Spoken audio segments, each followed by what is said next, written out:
Fauzi. Kemarin saya menjelaskan jamak salim, dan pada kali ini saya akan menjelaskan jamak ghair salim atau disebutnya juga dengan jamak taksir. Ada yang masih ingat maksud dari jamak taksir? Maksud dari jamak taksir itu berubah dari adegan mufradnya. Dan jamak taksir itu terbagi dua, ada yang munsorib dan juga ada yang ghair munsorib. Maksud dari munsorib itu menerima kepada tanwin. Contohnya lafaz nussorun. Nah, mahal rofanya dengan dhammah untuk yang munsorib ini, mahal nasabnya dengan fathah, mahal khofatnya dengan kasrah.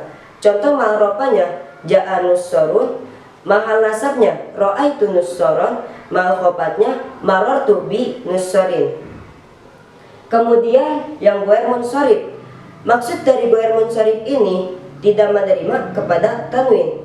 Contohnya lafaz masajidu. Nah, lafaz masajidu ini tidak bisa ditanwin karena masuk kepada ghair munsorib, tidak bisa di masajidun. Nah, untuk yang ghair munsorib ini mahal rofanya dengan dhammah, mahal nasab dan khofatnya dengan fathah. Contoh mahal rofanya masajidu, untuk mahal nasab dan khofatnya masajida. Kemudian untuk patokan sikat mutahal jumu ini adalah kullu jam'i mukassarin ba'da alifit taksirihi harfani aw salah satu ahrufin aw satuha sakinun.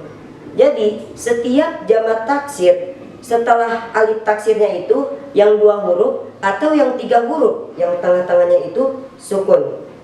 Nah, contoh yang setelah alif taksir 2 huruf masajidu. Untuk yang setelah alif taksir 3 huruf yang tengah-tengahnya sukun ini contohnya masajidu. Jadi untuk sigat mutahal jumu ini maknanya lebih banyak dari setiap jamak. Jadi bisa dibilang banyak sekali.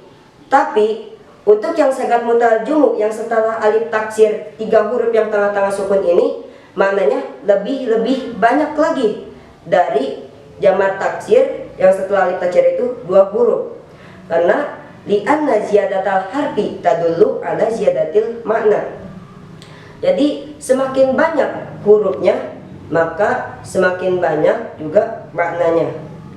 Dari munsorib dan ghair munsorib ini terbagi 6 perubahan.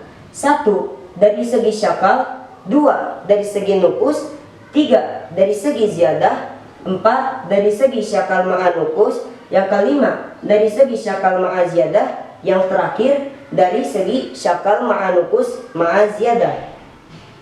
Yang pertama, syakal.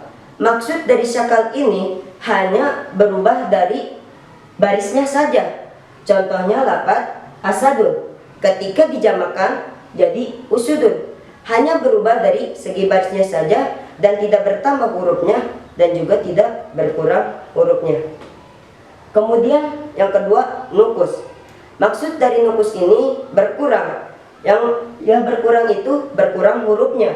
Contohnya lafaz syaukatun, ketika dijamakan jadi syaukun. Nah, di sini yang berkurang hurufnya itu asalnya itu mufradnya ada ta, setelah dijamakan tanya hilang, berarti berkurang hurufnya. Asalnya 4, ketika dijamakan jadi 3. Yang ketiga, ziyadah. Maksud dari ziyadah ini bertambah. Ya pasti yang bertambah itu hurufnya. Contohnya adalah lafaz sinun, ketika dijamakan jadi sinwanun. Nah, asalnya itu 3 huruf, ketika dijamakan jadi 5 huruf. Apa yang bertambah di sini? Yang bertambah di sini adalah ada alif dan nun. Asalnya itu tidak ada alif dan nun, ketika dijamakan ada alif dan nun. Maka di sini perubahan dari segi ziyadah. Yang keempat, syakal ma'a nukus. Maksud dari syakal ma'a nukus ini berubah dari barisnya dan juga berkurang hurufnya. Contohnya kitabun, ketika dijamakan jadi kutubun, berubah dari segi barisnya. Asalnya kapnya itu dikasrahkan, ketika dijamakan kapnya didomahkan. berarti berubah dari segi barisnya. Kemudian berkurang hurufnya, yang asalnya mufradnya itu 4 huruf, ketika dijamakan hanya 3 huruf. Nah, yang asalnya ada kaf, ta, alif, dan ba, ketika dijamakan hanya ada kaf, ta, ba. Berarti yang hilang di sini adalah alif. Berarti masuk kepada syakal ma'anukus. Yang kelima, syakal ma'aziyadah. Maksud dari syakal ma'aziyadah berubah dari segi barisnya dan juga bertambah hurufnya. Contohnya, lafaz rojulun ketika dijamakan jadi rijalun, berubah dari segi barisnya dan juga bertambah hurufnya. Nah, yang berubah di sini dari segi barisnya, asalnya rohnya dipatahkan, ketika dijamakan rohnya dikasrahkan, dan juga bertambah hurufnya. Asalnya setelah ja ini tidak ada alif, setelah dijamakan ada alif, maka bertambah hurufnya. Maka lafaz rajulun ini masuk kepada syakal ma'aziyadah. Yang terakhir, syakal ma'anukus ma'aziyadah. Nah, yang syakal ma'anukus ma'aziyadah ini komplit, berubah dari segi barisnya, bertambah hurufnya, dan juga berkurang hurufnya. Contohnya, gulamun ketika dijamakan jadi gilmanun. Ini berubah dari segi barisnya, berkurang hurufnya, bertambah hurufnya.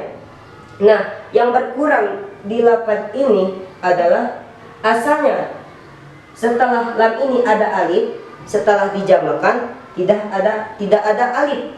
Nah, kemudian bertambah hurufnya. Yang bertambah hurufnya di sini asalnya tidak ada alif dan nun, setelah dijamakan ada alif dan nun, dan juga berubah dari segi barisnya. Asalnya huruf go ini didomahkan, ketika dijamakan go-nya ini dikasrahkan. Nah, berarti lafaz gulamun ini masuk kepada syakal ma'anukus ma'aziyadah, yang maksudnya berubah dari segi barisnya, berkurang hurufnya, dan juga bertambah hurufnya. Mungkin sekian yang bisa saya sampaikan, semoga bermanfaat. Assalamualaikum warahmatullahi wabarakatuh.